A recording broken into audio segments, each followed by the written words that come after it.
Are you looking for a fruit that's incredibly versatile, sweet and tart, or crispy or soft when you want it to be? I'm Hannah Mason, and in this video we're going to be toying around with the Rotund apple.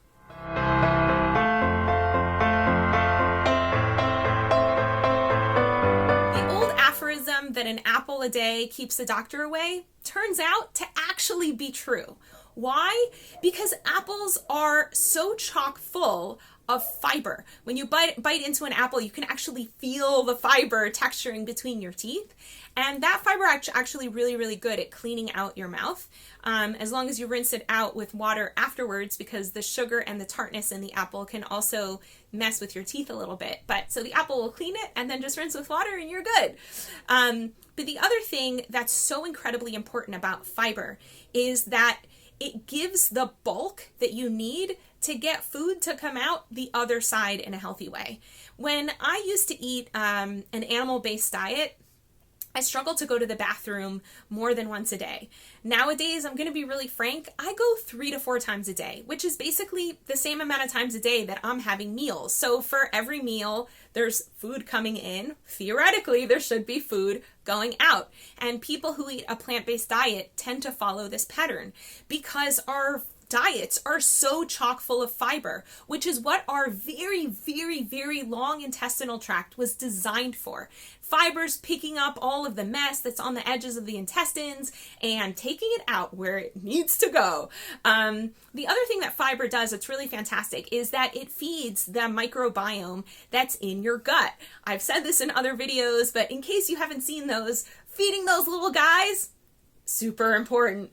They are so vital to your health. So the bacteria that eat fiber and other plant materials actually produce all sorts of compounds that reduce inflammation, kill cancer, and make you feel good. And the bacteria in your gut that eat animal matter actually produce cancer-producing and inflammatory compounds, and not so good for you. So eat lots and lots of plants, and that becomes the bacteria that proliferates in your gut. If you're shifting from an animal-based diet into a plant-based diet, what will happen is the bacteria in your gut, which is a lot of bacteria. You have more bacteria cells in you than you have human cells in you. It's a lot of dudes, right? They're going to be jumping up and down saying, we want our meat, we want our cheese, we want our salmon sandwich, something or other, right? They really want their stuff, and they're going to be jumping up and down and trying to make you have incredible cravings. But if you can overcome that, and when you overcome that, slowly what's going to happen is those bacteria are just going to be like, hey, this isn't a great place to hang out, and they'll die off and exit out the back door, and more of the bacteria that eat plant matter will proliferate in your gut, and you're going to feel so much better. And then you won't have cravings for meat anymore because you won't have the bacteria that want it anymore.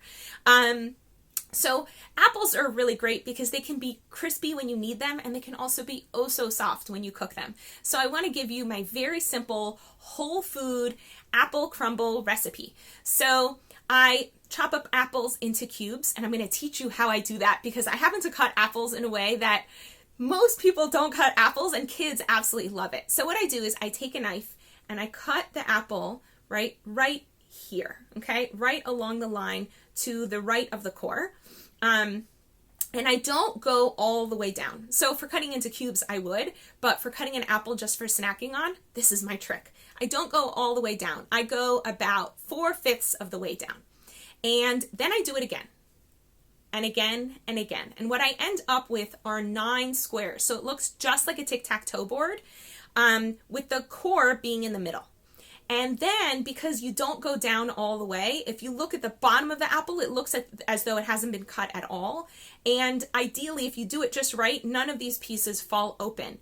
So because the pieces are still pretty tightly packed, not much oxygen gets into the apple, so the apple doesn't have a chance to oxidize and doesn't go brown. It also makes it really easy to just hold the apple, pull one piece at a time, and eat it. And for some reason, kids absolutely love it when I cut apples this way. And it's also the way I prepare an apple for chopping into cubes. So I do the exact same thing, and then I break down all the pieces, chuck the core, and then just go chop, chop, chop 3 times, and I end up with perfect size cubes to put into my crumble. So I put it into a Pyrex. I use a pottery dish. Doesn't really matter what you use. If you want it to be super easy to clean, you can use parchment paper, which here we call baking paper. And you put the apples in there. And I would recommend about 5 apples, depending on the size of the apples. If they're wee little ones like this, maybe 6 or 7. I also love to add frozen blueberries because they're so pungent, rich in flavor, and chock full of antioxidants. So I put frozen blueberries in there. If you can get fresh blueberries, obviously in season, that's a great treat.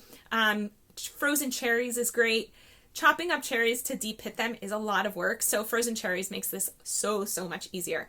And if you have raisins, you can also throw some raisins in there. You can add some cinnamon or nutmeg or ginger or whatever other spices you like to the fruit.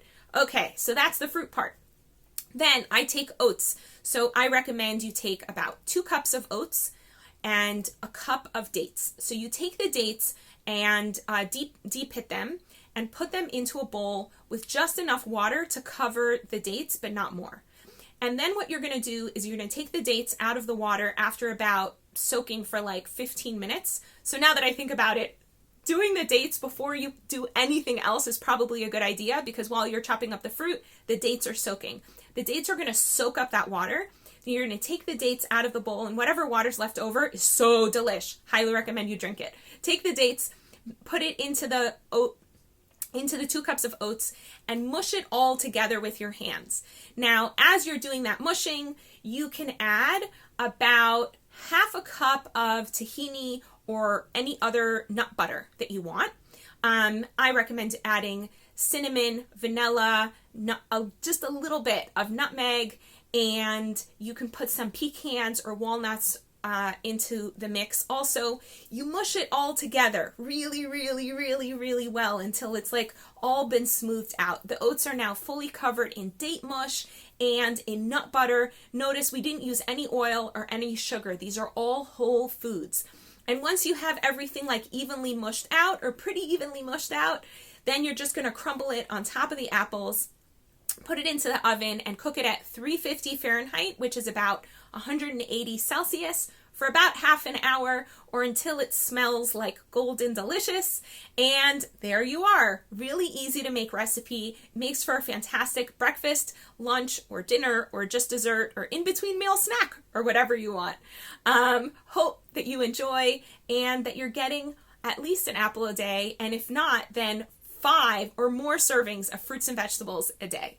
And if you're looking to up your vitality game, get in touch with me. We can set up a free discovery session and see how we can clarify your life and health goals, set a plan of action for manifesting them, and give you the accountability you need to make it all happen.